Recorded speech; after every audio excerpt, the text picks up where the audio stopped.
En l'évangile de Luc, au chapitre 9, les versets 18 à 27. Luc 9, 18 à 27. Un jour, Jésus priait à l'écart et ses disciples étaient avec lui. Il leur posa cette question, « Qui suis-je d'après les foules ?» Ils répondirent, d'après les uns, Jean-Baptiste, d'après certains, Élie, d'après d'autres, un des prophètes d'autrefois qui est ressuscité. « Et d'après vous, qui suis-je » leur demanda-t-il. Pierre répondit, « Le Messie de Dieu. » Jésus le recommanda sévèrement de ne dire à personne. Il ajouta qu'il fallait que le Fils de l'homme souffre beaucoup, qu'il soit rejeté par les anciens, par les chefs des prêtres et par les spécialistes de la loi, qu'il soit mis à mort et qu'il ressuscite le troisième jour. Puis il dit à tous, « Si quelqu'un veut être mon disciple, qu'il renonce à lui-même, qu'il se charge chaque jour de sa croix et qu'il me suive. Car celui qui voudra sauver sa vie la perdra, mais celui qui la perdra à cause de moi la sauvera. Que sert-il à un homme de gagner le monde entier s'il se perd ou se détruit lui-même? En effet, celui qui aura honte de moi, de mes paroles, le Fils de l'homme aura honte de lui quand il viendra dans sa gloire et dans celle du Père et des saints anges. Je vous le dis en vérité, quelques-uns de ceux qui sont ici ne mourront pas avant d'avoir vu le royaume de Dieu. » Seigneur notre Dieu, nous te remercions pour ta parole. Ta parole qui peut être douce comme le miel, mais qui peut aussi être une épée qui tranche. Seigneur, nous voulons approcher ta parole avec le respect qu'elle mérite. Nous voulons approcher ta parole en te donnant le dernier mot, en te permettant qu'elle nous dise nos 4 vérités. Seigneur, que nous puissions être convaincus par ta vérité, que nous puissions comprendre par ton esprit et que cette parole nous transforme. Au nom de Jésus. Amen. Prenons place. Quelle serait une bonne chose à souhaiter pour l'année qui démarre dans 13 heures, plus ou moins? Je vais vous en proposer 3 qui sont basés sur ce passage que je viens de lire. Si nous prions pour cela, si nous travaillons pour cela, si nous nous attendons au Seigneur pour cette chose, l'année de 2024 sera une source de joie pour nous, source de joie pour les gens qui seront touchés par le ministère de cette assemblée.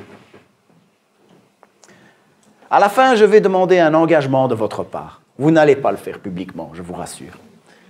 Mais j'espère que dans le secret de votre cœur, vous allez pouvoir prendre cet engagement. Que vous le fassiez avec celui qui connaît tous les détours de votre cœur.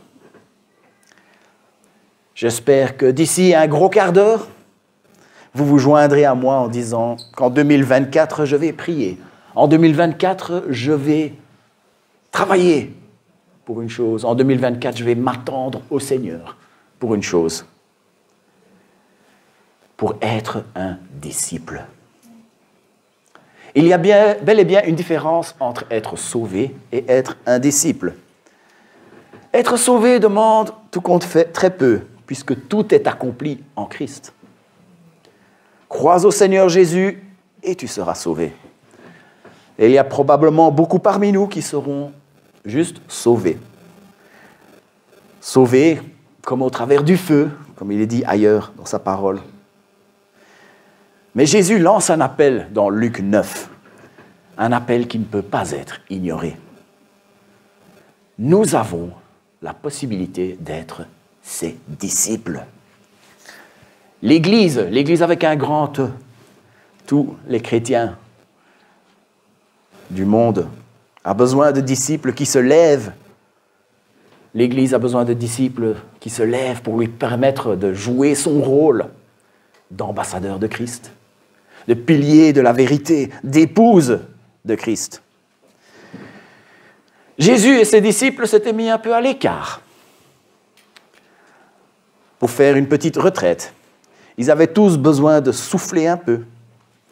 Ils avaient fait le tour des villages en binôme, et ensuite ils ont eu à gérer une foule de 5000 personnes. Et ici, il était temps qu'ils soufflent un peu, et ils ont pris le temps de prier. Ensuite, il y a eu un échange entre Jésus et ses disciples, un échange qui doit nous interpeller aujourd'hui. Il leur demande « Qui dit-on que je suis ?» Quand ça papote dans les chaumières à propos de moi, qu'est-ce qu'on raconte? Les miracles et l'enseignement de Jésus avaient fait beaucoup de remous dans la région. Alors les on-dit allaient bon train. Les rumeurs, la machine à rumeurs, était en plein travail. Et les disciples avaient pas mal de choses à répondre. Vous savez comment ça se passe quand des gens n'ont pas toutes les informations, mais ils veulent quand même se rendre intéressants. On commence à inventer des choses. Et puis ça grandit, ça prend de l'ampleur. J'ai malheureusement parfois été moi-même capable de ce genre de choses. Et l'ânerie sur Jésus était qu'il serait un genre de réincarnation. Jean-Baptiste, Élie ou un autre prophète serait revenu à la vie.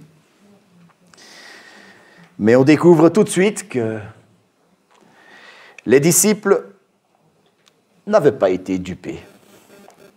Les disciples ont au moins compris une chose.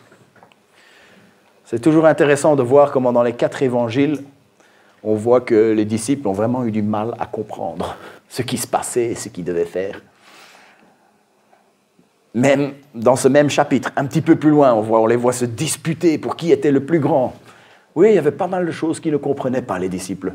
Mais ça, au moins, ils avaient compris. Ils avaient de l'incompréhension par rapport à pas mal de choses, mais pas par rapport à la personne de Jésus-Christ. Pierre, il se fait le porte-parole de tout le groupe en disant « Tu es le Messie de Dieu ». Il connaissait les promesses de Dieu. Il savait que quelqu'un devait venir pour apporter la libération du peuple. Ils étaient encore un peu dans le flou sur ce que c'était cette libération, mais ils n'étaient pas du tout dans le flou sur qui allait libérer ce peuple. C'était cet homme qu'ils avaient appris à aimer, cet homme qu'ils aimaient, cet homme avec qui ils passaient du temps, ils le suivaient depuis quelques années. Ils savaient qu'ils étaient en présence du Messie tant attendu. Et ce qu'on voit ici, c'est un moment charnière dans la vie de Jésus. Pendant tout un temps, il faisait comprendre à ses disciples qui il était. Puis finalement, ils ont compris, c'est comme si ils étaient prêts à passer au niveau supérieur, à faire un petit level up. Il était temps de passer à l'étape suivante. Tout de suite, il parle du rejet qu'il allait vivre, parle de sa souffrance, de sa mort, de sa résurrection. Et en conjonction avec ça, il leur présente ce que je vais appeler les 3 résolutions du disciple. Les 3 résolutions de la voix du disciple. Je ne suis pas un grand croyant dans les résolutions de Nouvel An. J'en fais chaque année. En général, ça tient 2 semaines et encore. J'ai déjà tenu quelques résolutions, mais ce n'étaient pas mes résolutions de nouvelle année. Les résolutions que j'ai réussi à tenir dans ma vie, c'est celles où je me suis mis tout de suite. C'est pour ça que je vais vous demander de ne pas attendre minuit, de le faire tout de suite.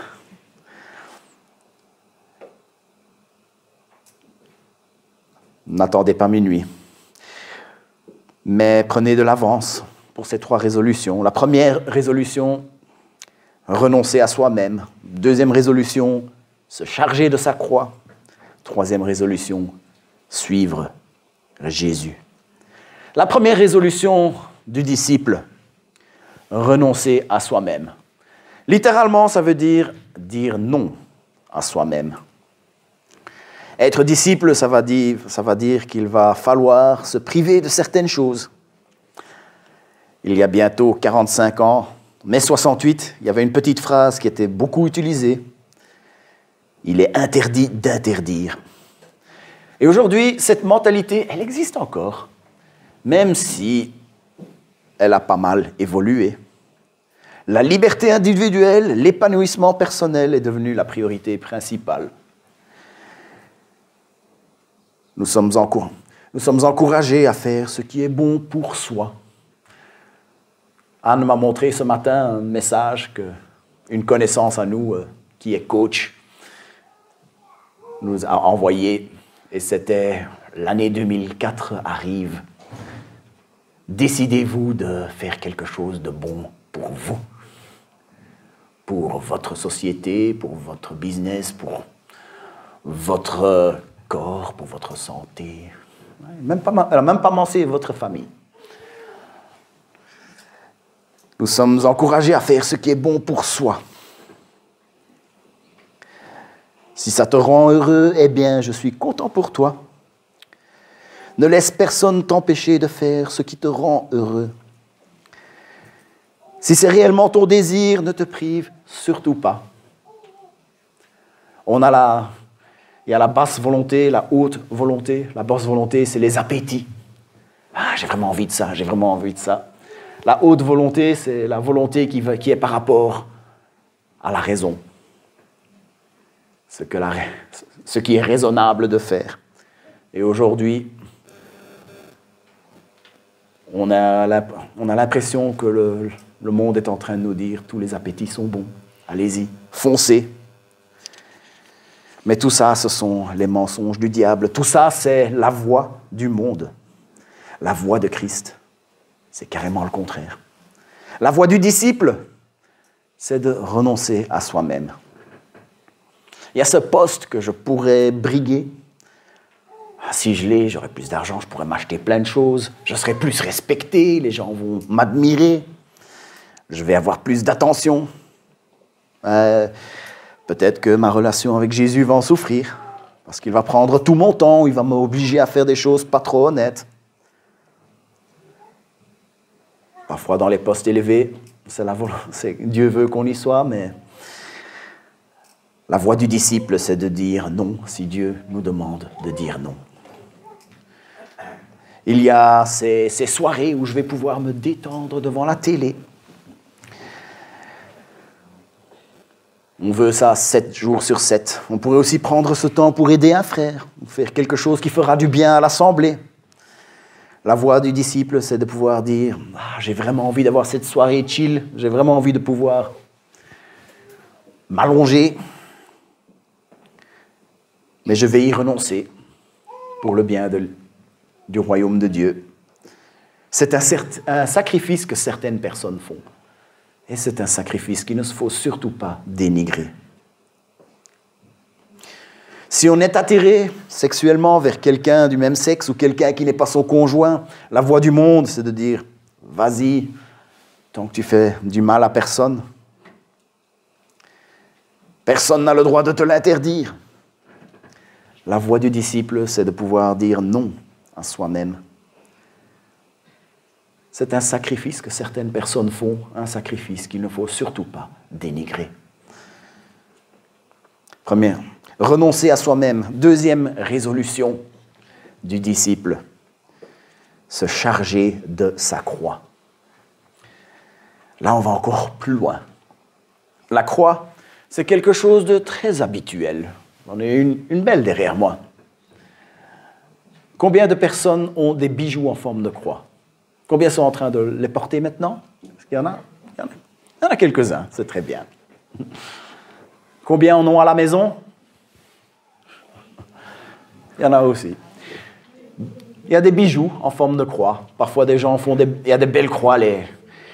Dans la région où habite ma maman, d'où vient ma maman, dans le Dorset, il y a des croix celtiques, des croix gothiques, un peu partout. C'est magnifique. Il y en a des simples, il y en a des beaucoup plus élaborés. On en fabrique même incrustés de diamants, en or. Voilà ce que la croix évoque pour nous. En revanche, pour les disciples, rien à voir. Ça n'évoquait rien de tel. Ici, c'est en fait la première fois que Jésus parle de la croix. La croix évoquait la terreur. Les Romains se servaient de toute une mise en scène autour des croix pour terrifier les masses et tenir les masses en soumission. Un condamné à mort était obligé de porter sa croix dans les rues pour que tout le monde puisse le voir. Certains pouvaient rester suspendus jusqu'à 8 jours dans une souffrance atroce avant de succomber. La croix évoquait pour eux ce qu'aujourd'hui évoquerait un gibet, un nœud de pendu, une guillotine, une chaise électrique. Et encore pour nous, c'est bien loin tout ça. Pour eux, c'était bel et bien le présent. La voie du disciple n'est pas que le sacrifice de quelque confort. La voie du disciple, c'est aussi prendre sa croix, c'est risquer sa vie. Si on ne suit pas la voie du monde, le monde pourrait nous faire subir des conséquences. De manière littérale, il y a des gens qui prendre leur croix, ça veut dire perdre leur vie. Pour avoir suivi la voie du disciple. C'est arrivé, ça arrive encore aujourd'hui. Je vais y revenir, mais avant cela, je veux parler d'autres choses que nous risquons de perdre. Ce sont des choses qui ne sont peut-être pas aussi dramatiques que de perdre sa vie, mais qui restent lourdes quand même. Moins graves peut-être, mais dramatiques néanmoins. Perdre sa dignité en subissant des moqueries. Perdre sa paix en subissant du harcèlement. Nous sommes bien logés. Nous vivons dans un pays où on peut se retourner contre le harcèlement. Mais est-ce que cela restera tout le temps ainsi? Perdre son travail. Jésus cherche des disciples. Il nous demande de prendre sur nous notre croix tous les jours. Tous les jours. Un simple geste symbolique pourrait ne pas suffire. Ce pourrait que jour après jour, le disciple ait à subir une perte pour avoir choisi d'être disciple de Jésus. Laissons-nous inspirer par les gens qui ont refusé la voie du monde, qui ont choisi la voie du disciple et qui ont perdu la vie. Le tout premier, Étienne, il n'avait qu'à se taire. Il n'avait qu'à dire ce que le Sanhédrin voulait entendre, mais il a tenu ferme et a fait face aux pierres. Tous les autres disciples ont vu des fins similaires. J'ai regardé un peu la vie de beaucoup de martyrs. Il y en a qui sont assez connus et j'en ai trouvé un qui m'était complètement inconnu. Peut-être que vous le connaissiez, mais j'ai découvert aussi qu'il était probablement peu connu parce qu'il avait eu un parcours chaotique. Il avait même renié sa foi à un moment donné. C'est peut-être pour cela qu'il a été oublié. J'aimerais pouvoir l'honorer en racontant son histoire, non pas pour glorifier un homme, mais pour que nous puissions être inspirés par son courage. Thomas Bilney est né en 1495 à Norfolk, en Angleterre. Au cours de sa lecture dans les Épîtres, il est frappé par les paroles de 1 Timothée 1,15. « Ceci est une parole fidèle et digne de toute acceptation, que le Christ Jésus est venu dans le monde pour sauver les pécheurs dont je suis le chef. Immédiatement, dit-il, j'ai ressenti un confort et une tranquillité merveilleuse, à un tel point que mes os meurtris, dont parlait le psaume 51, ont sauté de joie. Après cela, l'écriture a commencé à m'être plus agréable que le rayon de miel. J'ai appris que tout mon travail, tous mes jeûnes, toutes les veilles, toutes les messes, toutes les confessions se faisaient sans la vérité en Christ, qui seul sauve son peuple de ses péchés, péchés qui ne sont rien de plus qu'une course précipitée et rapide hors du droit chemin. Après cette réalisation de ce qu'il pouvait avoir en Christ, il s'est mis à prêcher en dénonçant les dérives de l'époque, la vénération des saints, la vénération des reliques, la pratique des pèlerinages. Il a fini par être emprisonné une première fois, mais il s'est rétracté. Il a renié son enseignement. Alors il a été relâché et il a passé 2 années à vivre dans le remords d'avoir renié ses convictions, d'avoir renié ce qu'il avait découvert dans la parole de Dieu. Après 2 ans, il a de nouveau eu le courage, à nouveau, de prêcher la vérité biblique. Et très vite, il a été emprisonné une seconde fois, avant d'être brûlé au bûcher. Quelqu'un qui observait la scène disait « J'ai l'impression qu'on a brûlé Abel, on a laissé partir Caïn. » Un disciple qui s'est chargé de sa croix. Par la grâce de Dieu, il est peu probable que nous ayons à vivre cela. Il est peu probable que nous ayons besoin de nous charger d'une croix aussi lourde. Mais que le Seigneur nous donne à chacun d'entre nous, le courage de pouvoir porter la croix qu'il nous demandera de porter.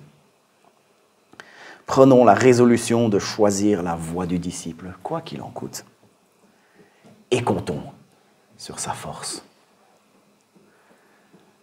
Pour être disciple, la voie du disciple, c'est renoncer à soi-même, c'est prendre sa croix.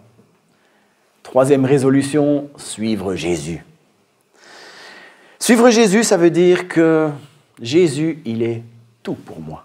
Ce sera d'ailleurs le chant que nous chanterons après, je te donne tout.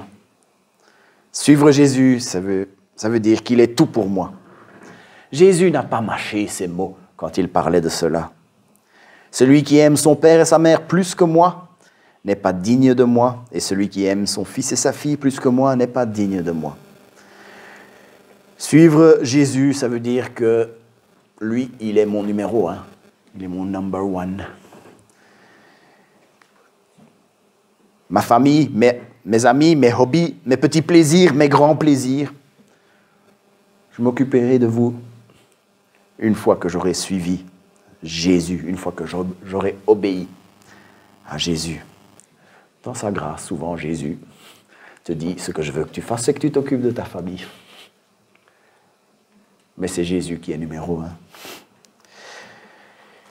Si vous choisissez la voie du disciple, vous avez le droit de me dire la même chose. Martin, bouge-toi sur le côté, j'obéis à Jésus avant tout. C'est Jésus d'abord. Je me rends compte que je n'ai parlé que de choses que nous allons perdre. Mais par la grâce de Dieu, je vais pouvoir conclure en parlant de ce que nous allons gagner. Dans la foulée, Jésus dit que celui qui perdra sa vie pour moi la sauvera. En fin de compte, suivre Christ nous apportera le plus magnifique des trésors. On a du mal à s'imaginer ce que ça représente réellement. Mais j'ai foi dans notre Seigneur. Ce que nous perdons en lui, en fin de compte, ne seront que des cacahuètes à côté de ce que nous gagnons en lui. Dans le passage parallèle, en Matthieu 10, il y a un détail supplémentaire. Toute personne qui se déclarera publiquement pour moi, je me déclarerai moi aussi pour elle devant mon Père céleste. Jésus se déclarera pour toi. Jésus se déclarera pour moi. C'est un trésor suprême. C'est un trésor magnifique. Tout ce que je pourrais perdre pour lui, ce n'est rien à côté de ce que je peux gagner en lui. Le fait que Jésus se déclarera pour toi, le fait que Jésus se déclarera pour moi, on a du mal à comprendre à quel point c'est magnifique. Mais j'ai foi en Christ. Ce que nous perdons pour lui n'est rien à côté de ce que nous gagnerons en lui. Je vous invite à vous lever pour prier. Et dans le secret de votre cœur, là où le là où le Père voit les choses en secret. Là où vous vous retrouvez tout seul avec le Seigneur. Les musiciens peuvent déjà se mettre en place. C'est un engagement que j'ai fait pour la première fois quand j'avais 18 ans. Je les ai fait 2-3 fois depuis. Et le Seigneur m'a clairement fait savoir cette semaine, Martin, tu n'as pas encore été assez loin. Alors je vais le faire à nouveau. Et je vous invite à le faire avec moi, même si vous l'avez déjà fait. Seigneur mon Dieu, je veux être ton disciple. Seigneur mon Dieu, je veux renoncer à moi-même. Montre-moi, Seigneur, quelles sont les choses auxquelles je dois dire non. Merci, Seigneur, parce que tu donnes la force de pouvoir dire non. Mais montre-le nous clairement. Seigneur, nous voulons prendre notre croix. Seigneur, ne nous permets pas de nous laisser intimider par l'ennemi qui est à l'œuvre dans le monde. Ne nous permets pas de nous laisser intimider et de ne pas dire la vérité. Seigneur, donne-nous la force, le courage de pouvoir dire ta vérité, quoi qu'il en coûte. Seigneur, que cette Église soit un endroit où les gens qui perdent des choses à cause de leur courage d'avoir été ton disciple puissent recevoir du soutien. Seigneur notre Dieu, nous voulons te suivre, je veux te suivre. Tu es tout pour moi, Seigneur, je te donne tout. Je te donne ton mot à dire dans chaque domaine de ma vie. Ma famille, mes amis, mon ministère, mon travail,